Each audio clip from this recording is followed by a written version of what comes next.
Greetings gastronauts, this is KeefCooks, I'm Keef, and today I'm going to do a Scots recipe.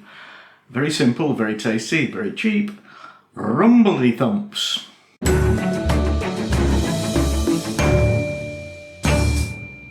So this was requested by Proud Yorkshireman. I'm sorry I can't find his original request in the comments on another recipe, otherwise I would quote his Yorkshire dialect. Anyway, it's a bit odd that a Yorkshireman, a proud Yorkshireman, is requesting a Scottish recipe, but there you go. Basically, Rumbledethumps is very similar to bubble and squeak and the Irish colcannon. So it basically involves potatoes and cabbage. Yeah, one of those is my favourite thing. Guess which one? So the very entertaining name, nobody really knows where it comes from, but I have seen something online that says it describes the noise made in the kitchen as the potatoes and cabbage are rumbled and thumped in the preparation. Well, that's a complete load of tosh, obviously. Anyway, here we go. Rumbledethumps, yum yum. So I got a comment from somebody a few weeks ago saying how sorry they were that I can't stand up properly anymore. So I just want to explain. I'm crouching down so I can fit in the frame with this new camera layout thing that I'm trying out. So there. Anyway, ingredients we've got a bunch of potatoes, looking a bit punky there with their interesting hairdos. That is fine, just cut those off, don't be scared of them, don't throw them away, there's nothing wrong with these spuds. Some Savoy cabbage, big onion, big lump of butter, salt and pepper, and one of these. This is a turnip. In Scotland it's a neep, in Cornwall it's probably a turnip, and in some parts of the country they would think that's a swede. Including my local Tesco, who completely got it wrong. It's not a swede. Swedes are bigger and they are white. Anyway, it doesn't really matter. I hate them. I hate turnips and swedes. And also known as rutabaga. Well, Swedes are also known as rutabaga in other parts of the world. But yeah, in the interest of somewhere close to authenticity, we have to have this nasty, horrible thing in there. So there, let's chop things up. And of course I forgot something, big lump of cheese. This is mature cheddar. You can use authentic Scottish cheese if you can find any, but that is actually optional. I don't think the traditional Scots version would have cheese on top, but I do think it will make it better. So there you go. So cut off the hairy bits of your spuds and skin it. There we go, and then we'll cut those into chunks. Try and get them about the same size. And I'll hoik those into a pan and then deal with this beast. I think I've got an aversion to this because as a kid your mother would mash them in with the tatties and hope you wouldn't notice. Because on their own they're vile, but and in with the tatties, they spoil them. They spoil the potatoes, and it stinks. Okay, and now you want to dice it because it's denser than the potatoes, and so it will take longer to cook. But you want them both cooked together at the same time. And we'll hurl these into the pan with the spuds and add, well, plenty of water.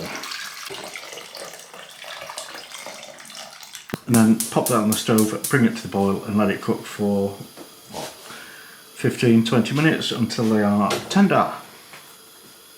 Now we need to do the onion and the cabbage, so top, tail, peel, half and slice the onion, not necessarily in that order.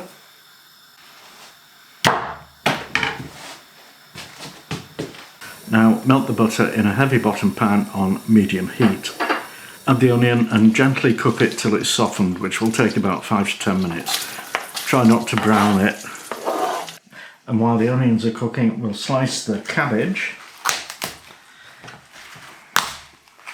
This recipe originally was, you know, like Bubble and Squeak, was to use up leftover spuds and veggies.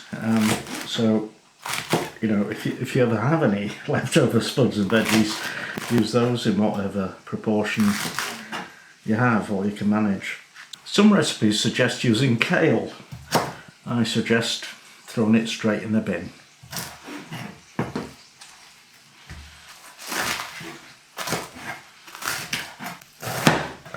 That's probably enough.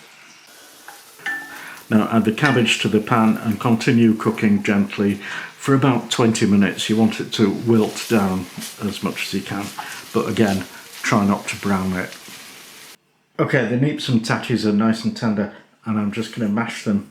Normally I would add milk and butter to make it all nice and luscious and creamy, and probably add cream as well. But recipes for this don't call for that, so I'm just going to add salt and pepper and bash away with the old masher.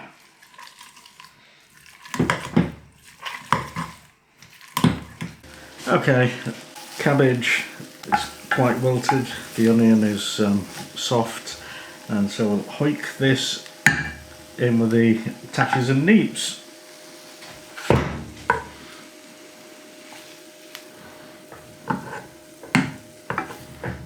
You might be able to hear in the background, I've got the oven, well, the grill, the, what do you call it? Broiler, warming up. So we'll just mash these together. Can you believe I'm doing a vegetarian dish? Strongly resisting the temptation to fill it with bacon. Okay, now we just want to grate a load of cheese on the top. Now I'm going to whack this under the grill for as long as it takes for the cheese to melt and go golden and bubbly. Probably about 10 minutes, I think.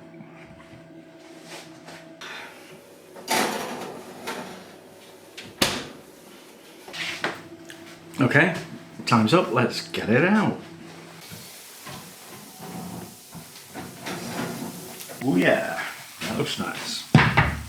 Ooh, look at that, nice and firm core. Rumbledethumps, yeah.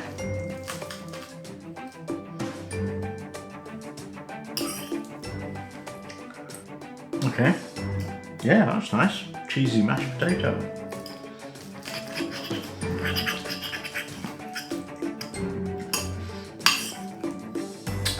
With sneaky neeps. It's a bit cabbage.